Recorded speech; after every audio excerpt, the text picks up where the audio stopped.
today we are on Cage Match, the internet wrestling database. Summerslam was 2 days ago. We're looking at the reviews for every single match and also giving my own ratings for every single match. So first up we had Logan Paul versus Ricochet in a very high-flying match where Logan Paul did pick up the win. Had using the brass knuckles, which was... It was a heel thing to do. It was good. Overall, it was a good match. Nothing spectacular. It was a good match. I'm not going to deny that. I'm going to go very close to the average rating score of 7.41. I'm going to go a 7.5 for Logan Paul versus Ricochet. Let's read a few of the reviews. Better than expected, in my opinion. This is the best Ricochet has been allowed to look, at least on the main roster. Finisher let him save face in defeat. Parts were a little clunky, and I was missing that extra something to bring it to the level of being a show stealer. A great show opener to set the pace for the night, all the same. 100% agree. Big Red Talk 89. It was a good opener. It was nothing more than a good opener. It was a good match between two wrestlers I don't mind. Arguably, Ricochet's best match on the main roster, in my opinion. Logan Paul, you can give him all the hate that he shouldn't be a wrestler, but he is fantastic in the ring. I'm not a massive fan of the guy, to be honest, but he is fantastic in the ring, for sure. And a 7.5 is what we're going to give Logan Paul versus Ricochet. Next up, we had Cody Rhodes versus Brock Lesnar to end a feud I wasn't the biggest fan of. Obviously, Cody Rhodes picking up the win at Backlash, and Brock picking up the win at Night of Champions. Cody picking up the win at SummerSlam to end the trilogy, and hopefully Cody can move on to bigger and better things and hopefully win the world title and finish his story at WrestleMania 40. The average rating of this match was a 6.84. I'm going to give this an 8. I enjoyed this match.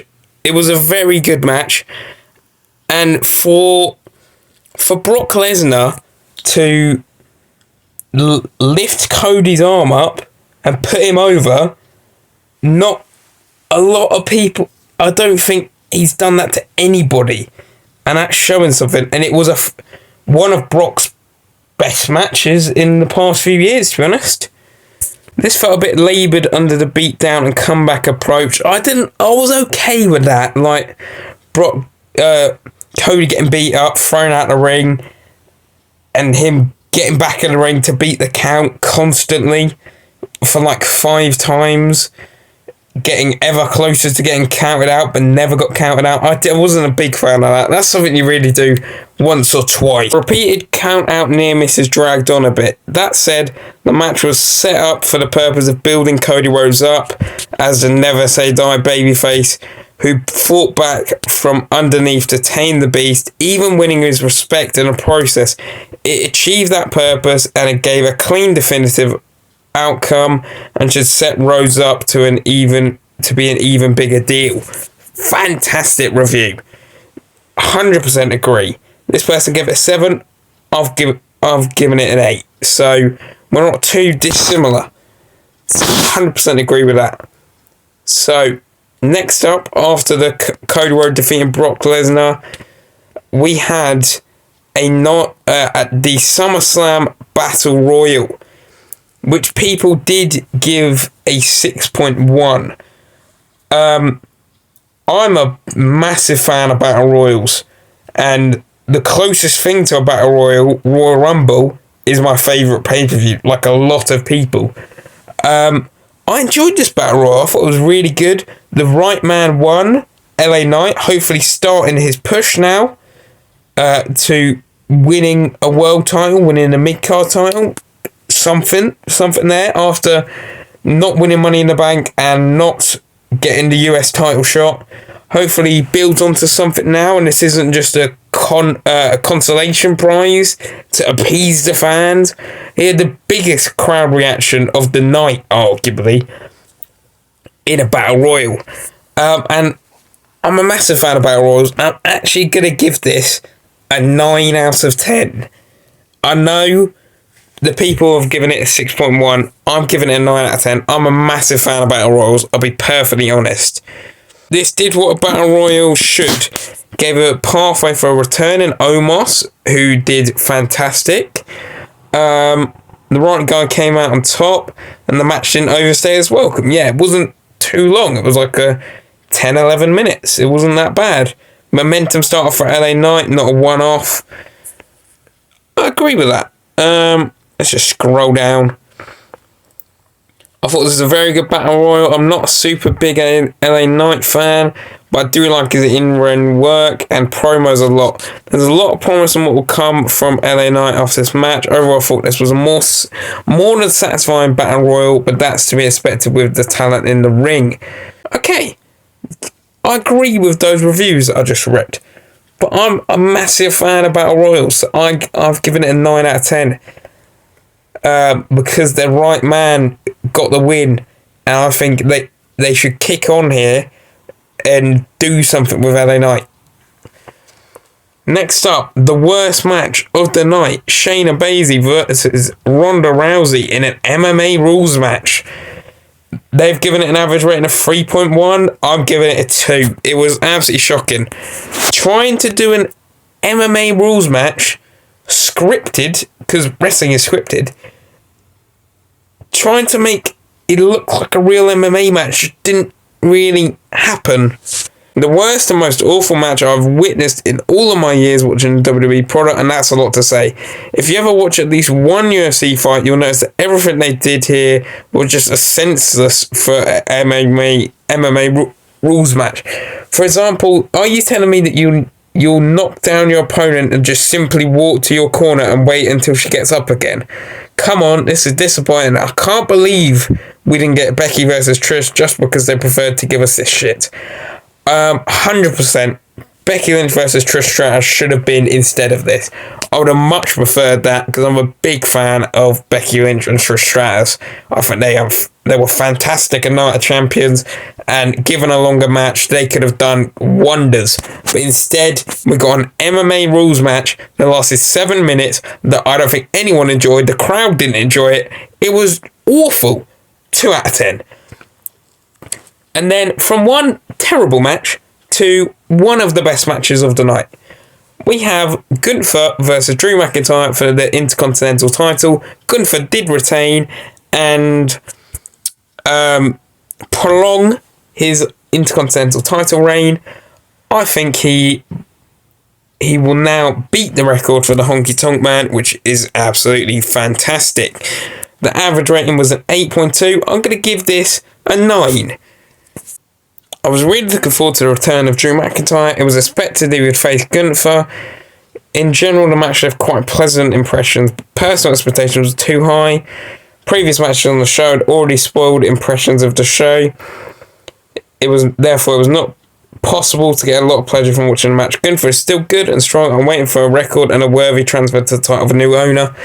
I think next Intercontinental Champion, if I chose, it should be Chad Gable, whose in-ring work as of late has been fantastic. And as part of Alpha Academy, he needs more, to be honest. There needs to be gold in that faction. And I don't think it's coming through Maxine Dupree.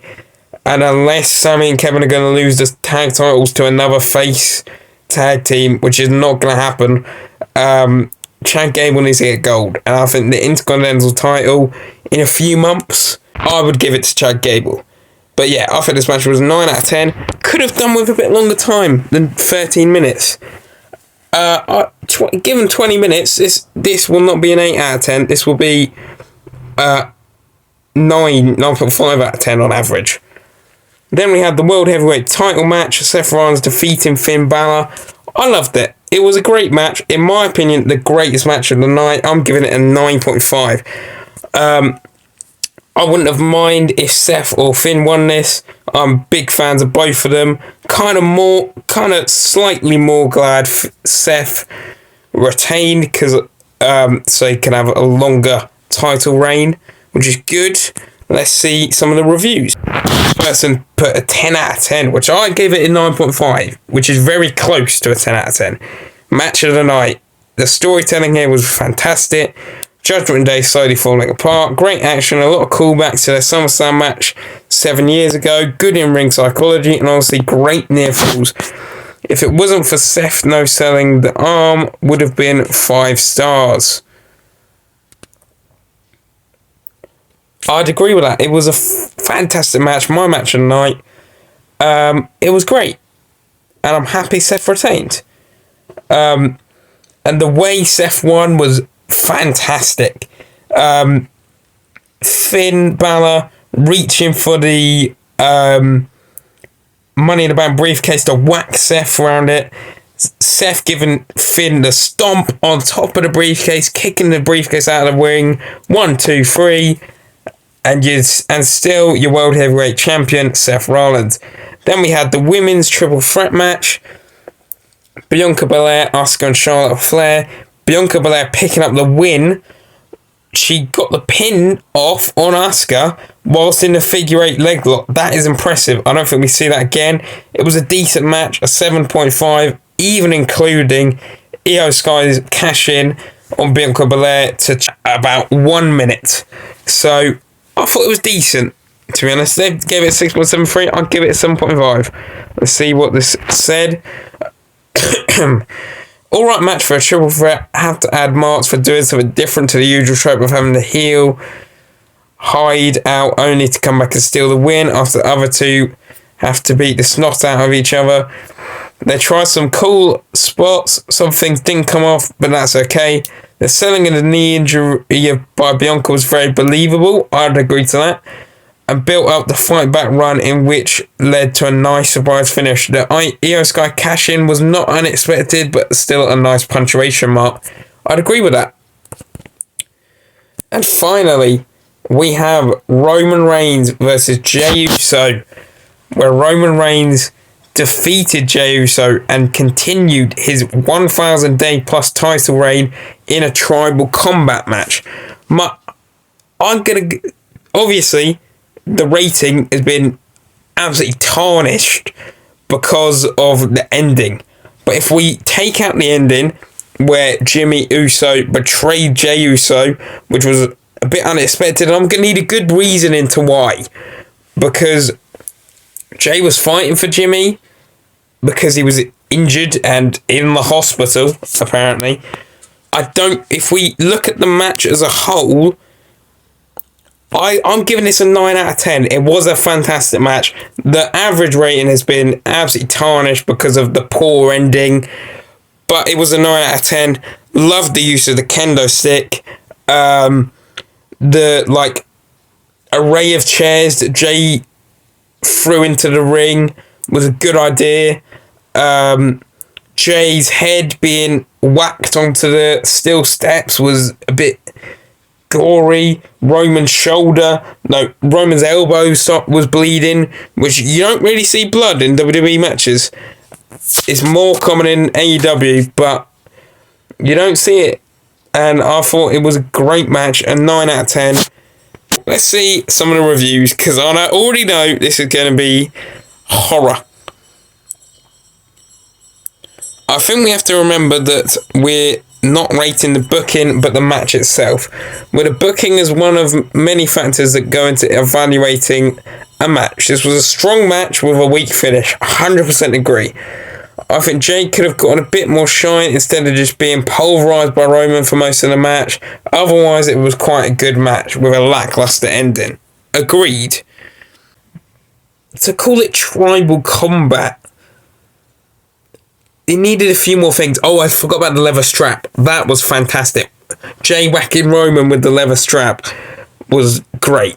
But I feel like tribal combat, I feel they could have used a few more weapons, because there was Jay's head being banged on the steel steps. There was a table. There was 2 tables set up, actually. There was there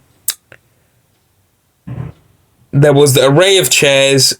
Before that, there was a kendo stick, and then finally there was the leather strap. So I feel like they could have done more to call it tribal combat and not have a lot of. I could have done with a few more weapons. I like long matches, but this this kind of dragged on a bit too much from what it was. Reigns is an impeccable storyteller, but this was his worst match with Jey Uso from the 3 they've had on pay-per-view. The whole no interference rule just got forgot about as the handicap stuff was Solo went for too long. But it did at least add us the element of Solo feels disrespected by Roman. Yet we could have a Solo versus Roman match at some point. It may get an extra point or less of a point if we get a good reason for Jimmy costing Jey the win. Yes. See, I'm quite generous with match ratings because I loved this match. But the ending was unexplainable. We're going to need a good reason from Jimmy Uso to why he turned on his brother. And that is my complete review of every SummerSlam match. So I'll just roll on through my ratings quickly. The average rating for Logan Paul Ricochet was a 7.41. I gave it a 7.5, so almost bang on. Cody Brock's average rating is 6.84. I gave it an 8.